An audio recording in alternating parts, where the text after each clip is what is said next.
Kiss your mama goodbye at the bus stop because Rachel Braun Scherl is taking you to school. Take it away, Jasmine. I'm your host, Jasmine Sandler.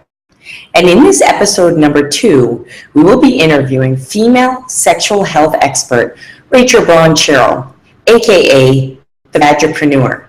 She will be sharing her tips and best kept secrets about closing business under a very sensitive subject. As always, this podcast is produced by Victor Rojas. Okay, let's get started. All right, welcome everyone to Uncover, the podcast about bringing the truth to business. And today I am thrilled to have Rachel Braun Scherl with us to tell us her story about telling the truth about female sexual health. This should be a very fun podcast interview. So I'd like to start by just giving you guys a little bit of a background. Rachel, who I've had the pleasure of knowing now for 3+ years. So Rachel is the co-founder and current leader at Spark Solutions for Growth, a growth marketing consultancy in the pharmaceutical space. Rachel will tell you a lot more about it, but she works with some major clients as an attest to her work, like Johnson & Johnson and Merck and Pfizer and many other firms. And the reason that I want to bring her on today is because she is a true business builder and successful entrepreneur. And she's faced really difficult challenges in a very sensitive space, female sexual health. So today we're going to talk about, with Rachel, how she got here today and share some of her tips and stories to you about the struggles of being an entrepreneur, especially in a space like female sexual health. So welcome, Rachel. Thank you, Jasmine. It's a pleasure to be here. Very good. So I wanted to start, if you don't mind, I feel like people give their stories the best themselves. If you could just tell us a little bit about your professional background, tell us the tale of how you got to where you are today. Okay, so it's basically the tale of how I came to be an accidental vagipreneur, which is a person in the business of female sexual health. So my whole career, before business school, after business school, has been around building brands and businesses. And that really is a focus on driving revenue. So that translates into, how do I find new customers? How do I find new partnerships? How do I expand into new geographies? How do I reposition? Anything around getting more customers, clients, whoever is your buyer, to engage in more transactions that drive your business growth. So I've done that for hundreds of different products and services for a lot of companies, some of which you mentioned. So I've done hundreds of projects for Johnson & Johnson and Merck and Pfizer and Allergan and Church & Dwight. And my work has spanned pharmaceuticals, consumer products, health and beauty, and female health and wellness, with a particular focus on female sexual health, as you mentioned. So having spent the better part of a decade and a half working on this process within companies and as a consultant, a venture capitalist handed us a business plan that had a product that improved arousal, desire, and satisfaction for women, topically applied, no known drug-drug interactions, clinically proven, did all kinds of great things, and women used it on demand. And what that means is, as opposed to a pill or a treatment that you have to take for it to build up in your system, this product you could use immediately before engaging in any kind of intimate activity. And the way the product worked, and the product still exists, we sold the company and the product, is by increasing the sensitivity of the nerve endings so women feel things deeply, more strongly, faster, and more intensely. So all good. So all of a sudden, we found ourselves in this space of female sexual health, and a journalist, who we always credit with coming up with this name, referred to us as Vagipreneurs, which I love so much because it's a great shorthand for what it is we do. We build vagina businesses, for lack of a better expression.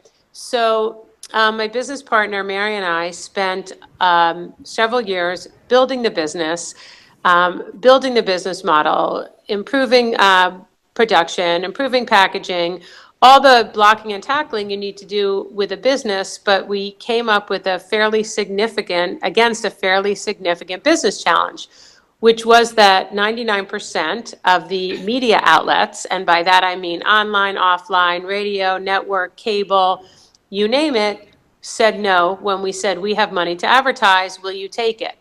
So I just want to repeat that because people don't usually believe that. We had money to spend to build our business, and 99% of the outlets we went to said no.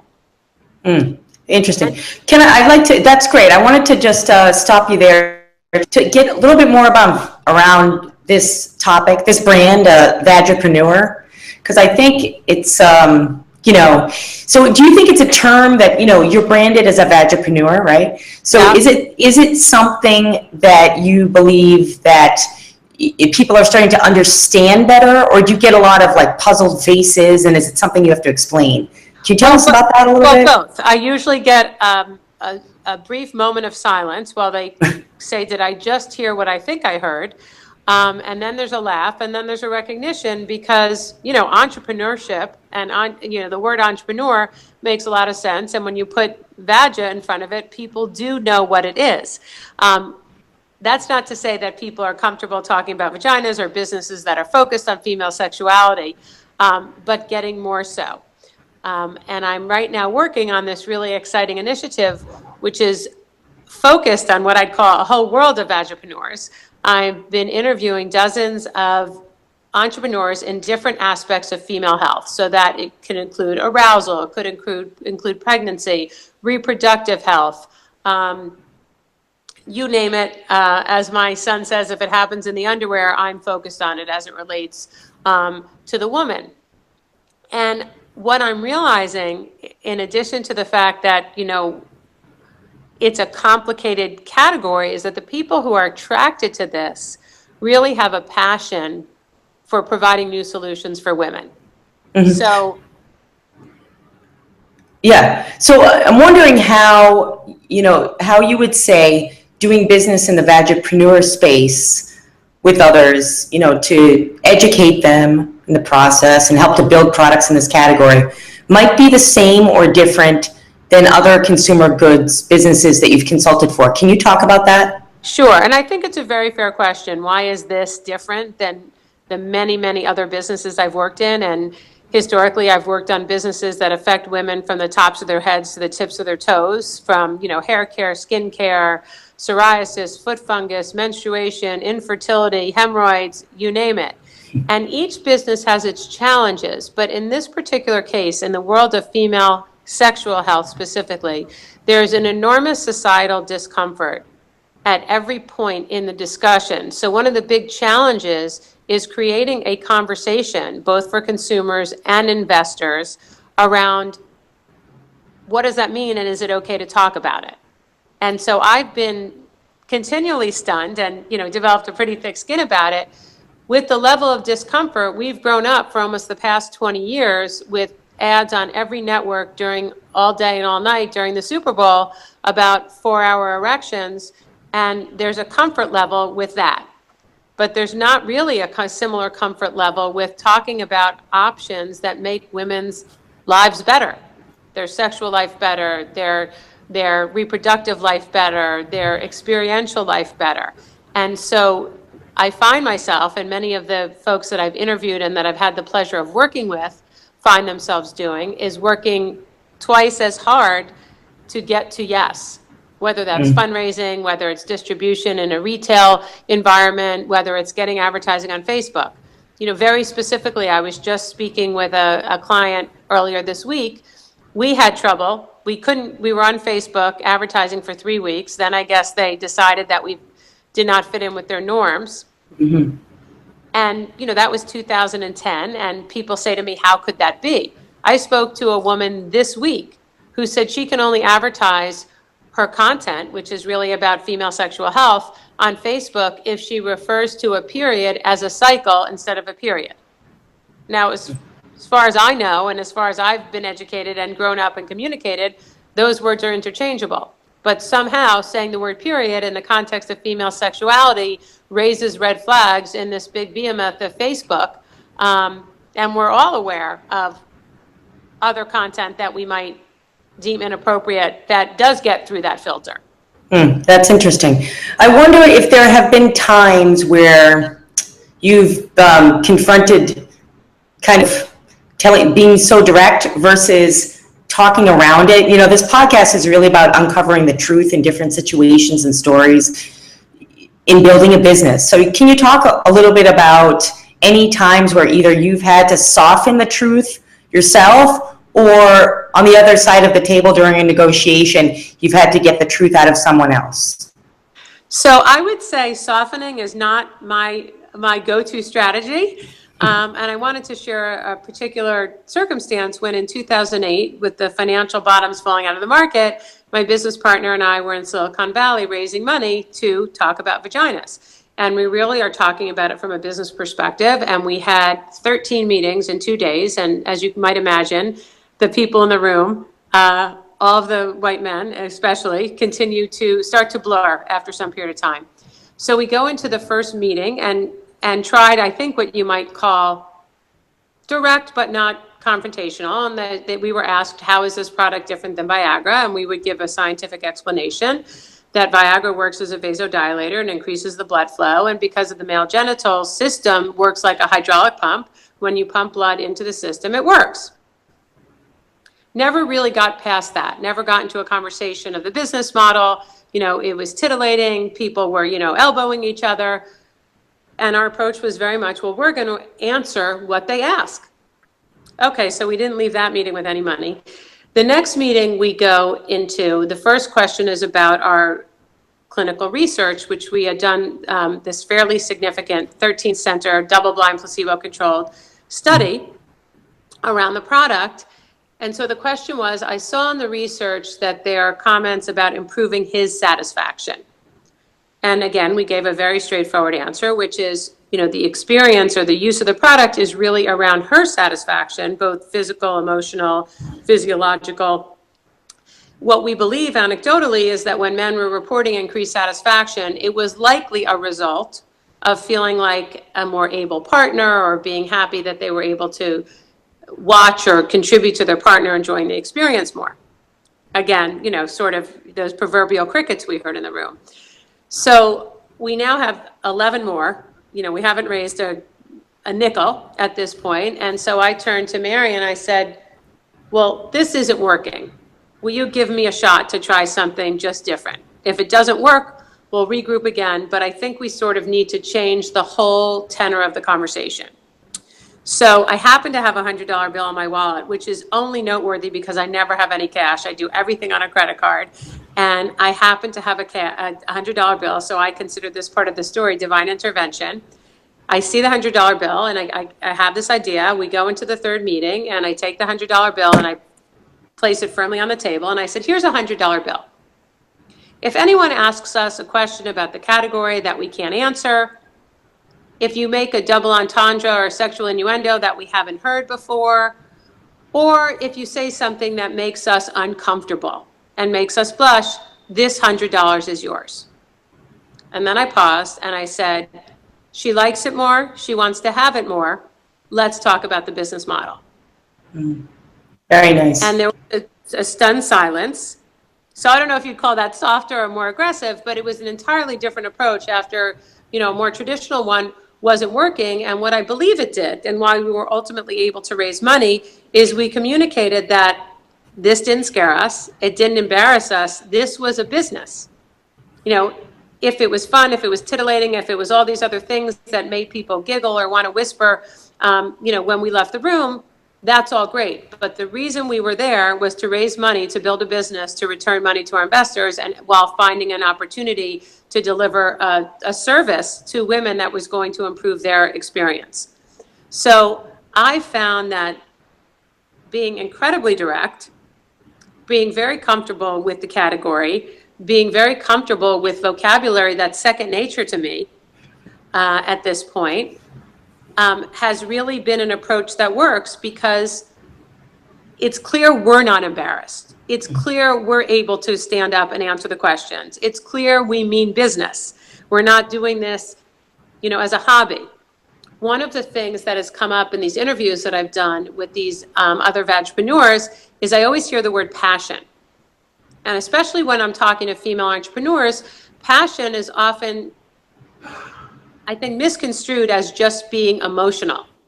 And what I've come to realize in doing these interviews is that you need extraordinary passion when you're in and around this space, because it's really hard. And you face a bunch of barriers that, day after day are still pretty shocking. And you need that passion to get over the bumps, to really believe so fiercely in your product or service or solution that even when you face these barriers that in 2017, I still have a hard time believing exist, that you will push through to get your business and your product, to grow your business and get your product and services into the hands of people who will benefit. Yeah. No, I love the story. It really talks to a few things. I think passion, I think believing in yourself and being direct, right? Especially around, it's kind of like no bullshit, right? This is, for better or worse, has been that's right, but it's my natural communication strategy. Right. No, I think it's great, honestly, and it's really about it's about telling the truth from your end. It's about, I like how you said, no, I don't soften things. And also, I think what that does, it illustrates to me at least from your story, is it gets others to let their guard down and be real. And I really had to change the energy. I'm sure, everybody who's listening or everybody who's been in business or almost any situation has found that they've taken an approach to starting a conversation, to engaging in a transaction, building a relationship where you don't start on the right foot. And since ultimately all of this to me is about sales, you have to figure out how to deliver, create a compelling message that gets someone's attention. Whether I'm selling to investors, whether I'm selling the product to consumers, whether I'm selling the product to whether I'm selling the product to a potential strategic partner or a retailer or a website. It's all around, how can I communicate what this offers that's going to be meaningful to the listener?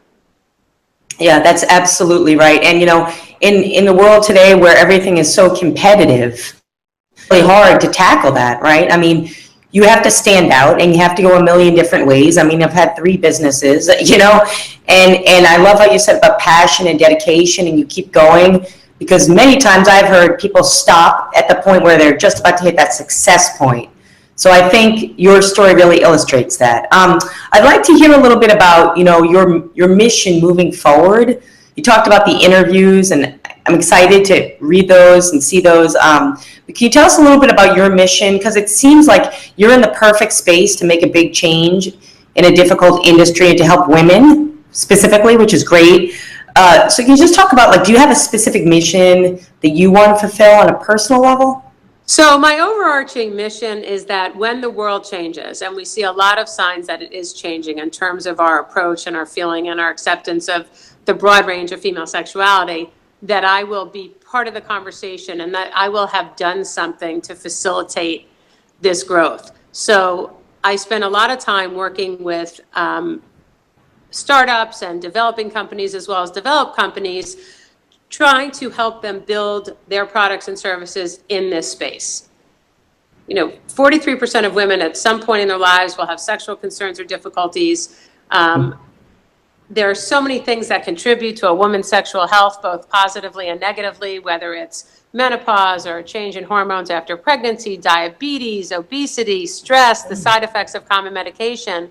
And the conversation is so important for quality of life. And I want to play some small part in providing better options.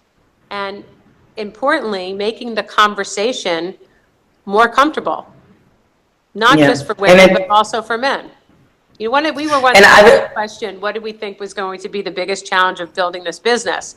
Did we think it was going to be our inability to get people to take our money to advertise? And, our honest answer at the time was, my kids were 9 and 12 when I bought this business, is that the hardest thing would be, well, how do we explain this to them in an age-appropriate way so they understand what it is that we're doing? It never occurred to us that we would have a product that worked, that was safe, that had no drug-drug interactions, that was tested, that women loved, that we couldn't talk about. And so I've taken that experience and the desire and the ability to sort of knock down those walls and push through those barriers to do what I can to help other companies shorten that learning process. And maybe they'll make their own mistakes, but they won't make the same ones that I made. and really shine a light on the people who are building amazing solutions. I mean, these people that I speak to are extraordinary. So there's two aspects to it. There's the business building piece, which is more pragmatic and strategic. And then there's the learning and communication piece, which is shining a light on these stories to get the conversation going in a societally acceptable conversation. You know, we would hire people and say, listen, we say the word vagina. If that's a non-starter for you, this might not be the right place for you to work, but that's what we talk about. Now, after some period of time, vagina sounds the same as, you know, television. You know, you're working on getting a product that people like into their hands. But there is a discomfort that we still have a long way to go, and I want to be part of easing that discomfort. I love it. So can you tell us, I know you talked about these interviews, and I know you have a book coming out, so I'm very excited about it. Can you talk about, you know, your with the book and where you see the book helping people? I love that it's almost like, you know, you're mentoring and you're helping, and I kind of almost see this helping even doctors being able to spur conversation. So I may be wrong, but can you tell us a little bit about the book and your plans for that, and what you hope to do with that? So it's the book is called Orgasmic Leadership, and the subtitle is Profiting from the Coming Surge in Female Sexual Health. All the puns are intended, and the objectives are twofold. It's, you know, in a small part to share my story and what I learned, but also to continue to learn and for myself, and to expose these stories of other people who are working very hard to get on the map and to get in the conversation, because they're coming up with innovative, helpful, exciting new business models, new technologies, new solutions, better distribution approaches. And they're not getting, until very recently, enough attention, and the attention is very critical to driving their business. So part of it is there any way we can, as this Vagipreneur community, help grow these businesses to where they should be? And I'm not talking about any products that are dangerous, and I'm sure that anyone who looks at these interviews, and I've done a couple dozen to date, there'll be products and stories that they're not interested in. But what I try to focus on in each chapter and each story is, what is a universal lesson from this business that can be learned and may be applied to someone else's experience in female sexual health, or to someone's experience in business in general, or to communication. Yeah, that's great. So I want to wrap it up by asking you, you know, a little bit about, I know that you're a great speaker, and for sure, and I know that you educate students, you educate corporate audiences. So, you know, and I think you have so much to share, Rachel. So if anybody listening wants to get in touch with you or hear about your next event, what's the best way for them to contact you on upcoming events and information? So, like everybody else, I have a website that has all my information. It's Spark, S-P-A-R-K, Solutions for Growth. All my social media handles are either R.B. Scherl, my last name, or at Rachel Braun Scherl. I write frequently on a monthly basis for Huffington Post about these issues. If you Google Vagipreneur, you can find me, and I'm always available directly by email. R.B. Scherl, S-C-H-E-R-L, at Spark Solutions for Growth. And I love hearing from people who are interested in the space, or have questions, or are building something, and, you know, might need help being connected to the right vendor in this area or another, and just really being part of the conversation and part of the growth of what is going to be an enormous, enormous industry. Well, thank you, Rachel. I think that as this grows, it feels like it's in its infancy in terms of people understanding it. So, you know, as this grows, I'd like to check back in with you, and maybe for people that are interested, and maybe do a second interview on the progress of your book. How's that sound? Thank you so much. That would be great. I really appreciate it. And thank you for what you do in bringing people's stories and business lessons to life so that others can learn from them. I found the other interviews really instructive, and I like to consider myself a continual student and learning from the people in my universe. So keep it going. Thank you, Rachel. Thank you so much. Okay. Bye-bye.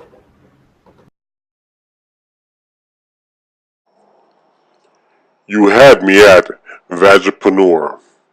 Do yourself a favor and pick up a copy of Rachel's new book, Orgasmic Leadership, coming soon. If you enjoyed this podcast, and I know that you did, please hit subscribe on iTunes and on YouTube. You can also support us through Patreon and becoming a board member. As a board member, you will get early access to episodes, top 5 lists from our guests, as well as various action plans, such as action plans for personal branding online, LinkedIn marketing, and much, much more.